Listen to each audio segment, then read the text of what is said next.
Welcome back, my night outers. That was 51 Shortfalls, The Better Part of Me. In studio today, we have Jessica Hines from Artful Expressions. Artful Expressions. Wow, I'm tripping over my tongue already. By the way, if you're listening in and you want to get in touch with us, you want to be part of the show like Jess here, hit me up email-wise, MyNightOutRadio@Verizon.net. Check us out on Facebook /MyNightOut. Instagram and Twitter. You can hit me directly. DJ Psyco Eddie. Definitely want to check out for all your local events, MyNightOutRI.com. Jess, we have you in the hot seat. We're going to back up a little now. You're a Rhode Island native, I'm assuming. Yes. Where did you grow up? In West Warwick. In West Warwick. Catholic schooling? Yes. We had that discussion earlier. So you are a product of at least 12 years of Catholic school. Yes. Just like me. Be afraid, kids. Be very afraid. But after you graduated from Catholic school and had enough of that torture going on, we'll call it, you went to college. Yes. You went to RISD. I did. That was a little bit of a culture shock after being in Catholic school for 12 years. Yes, you going from sheltered to liberal arts. Yeah, it was an amazing experience, though. I met so many awesome people and people from all over the world, which it was just really cool. Now, while you were in RISD, did you stay on campus or did you stay at home? I did. I was fortunate, to be able to live on campus. So on the weekends or whatever, you were associating with not only RISD students, but the Johnson and Wales students who have their own brand of unique, we'll call it. Yeah, it's funny because you would always know like who went to RISD, who went to Brown. We would spend a lot of time up on Thayer Street. Yes, I am well familiar with Thayer Street.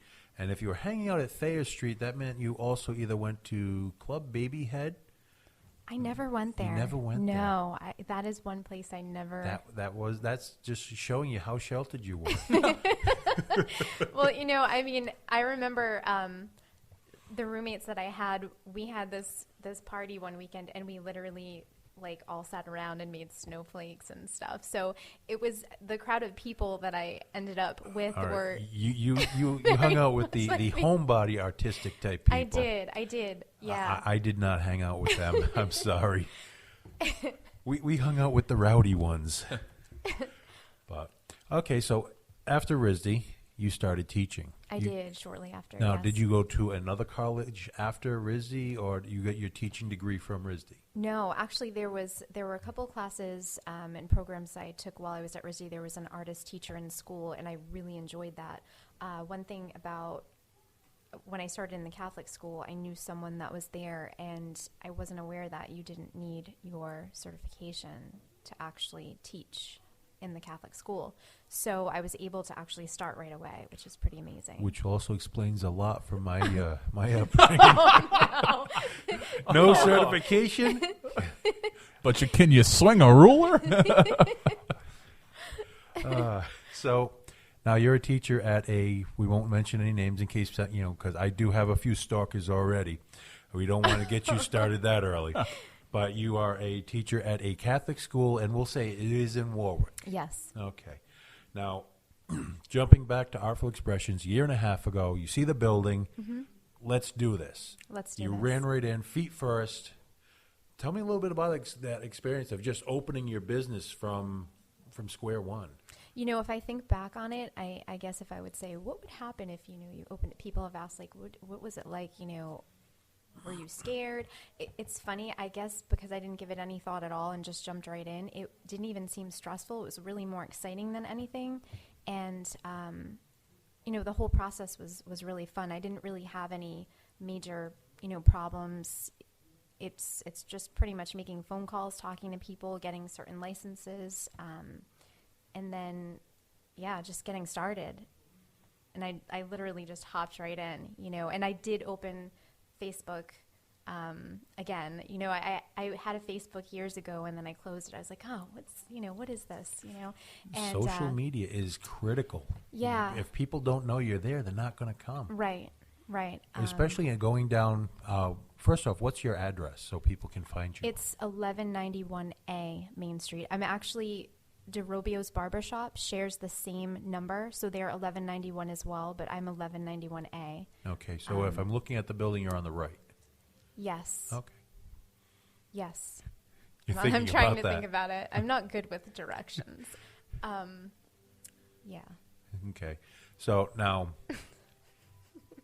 once you got your business established and you started doing your social media, did you find that helped you out a lot, getting people to know what's going on, what you offered, and what do you offer?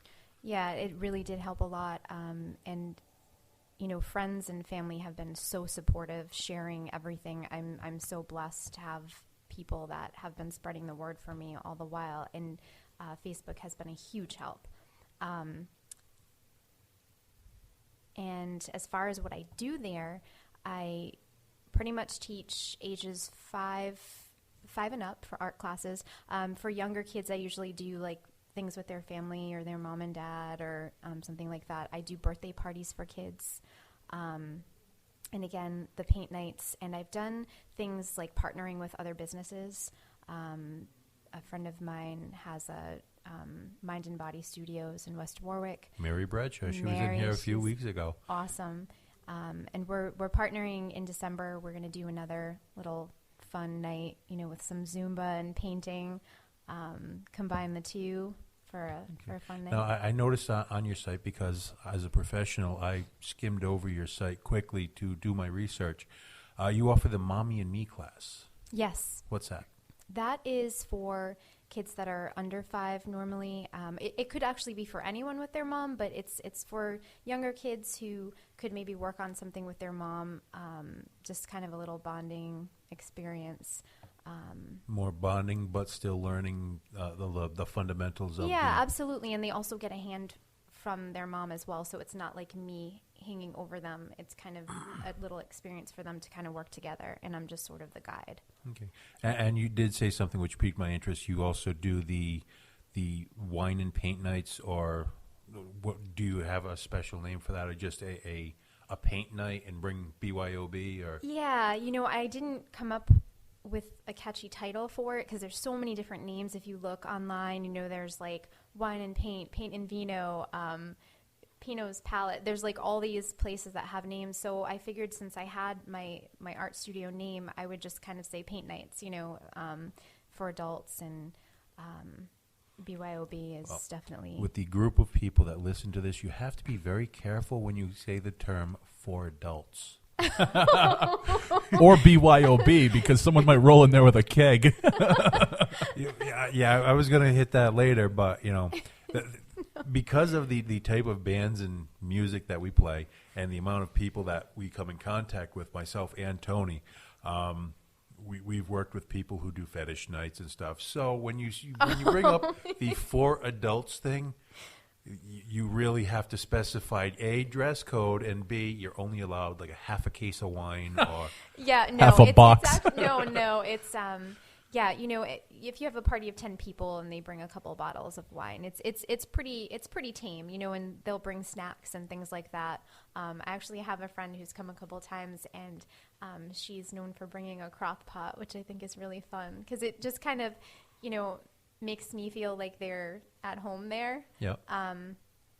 But yes, there's no dress code, but there is clothing involved.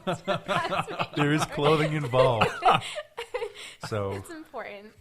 So you're not going to be branching off into the fetish and paint night. No, and there are no nude models or anything of that nature. Okay, we have to make sure covering all the bases Yes, for you're our right. listeners.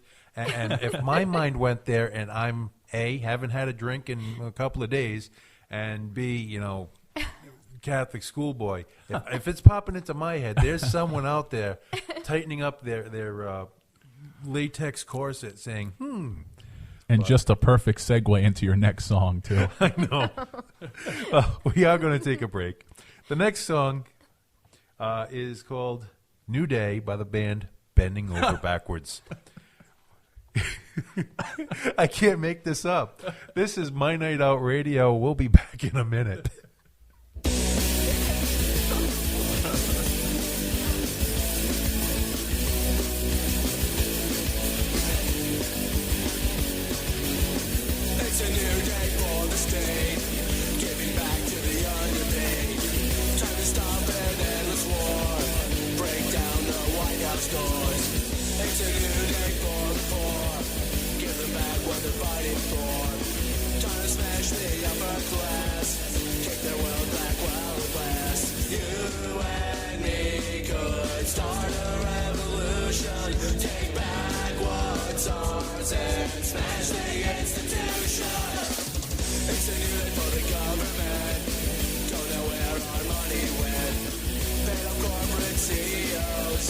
Unemployment takes its toll.